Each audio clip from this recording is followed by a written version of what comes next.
Let's talk for a minute about the dragon, because you have a chapter in your book called Enter the Dragon. The dragon is probably one of the most misunderstood beings from the human perspective who has ever walked the face of the earth. By misunderstood, people make fun of him. It's a game. They giggle about the dragon. Well, they giggle about the dragon, or they may think that it was Lucifer in the garden. One of the things, there are several sacred cows I kind of kick over as I'm going through this book. The Nachash in the garden was a seraph. Lucifer is a cherubim, or a cherub. Each have their own distinct purposes within God's economy. And when he came into the garden, he basically set the tree on fire because he's a flaming serpent, illumination, and promised man another illumination other than that which comes from God.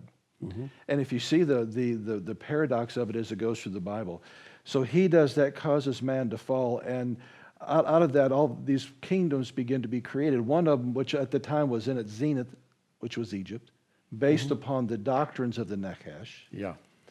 So God says, I'm going to commission a man to go down there and to tear it down, get my people out.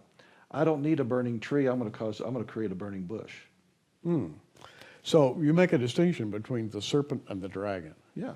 That's interesting. Well, I think it becomes synonymous, and he becomes so synonymous with it that at the end, by the time you get to the book of Revelation, he has represented Lucifer so much that they almost become synonymous. But it's two separate entities, and I think that we see in Genesis 3 the fall of the Nachash. I believe that there were other seraphs or seraphim that fell as well.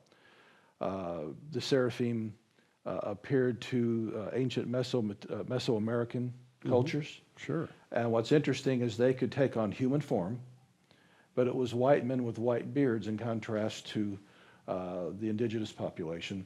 What's interesting, I think it even ties into Helena Blavatsky, that she was talking to the Great White Council, which I believe were probably a council of seraphim that had fallen, that were guiding her and teaching her secret doctrines.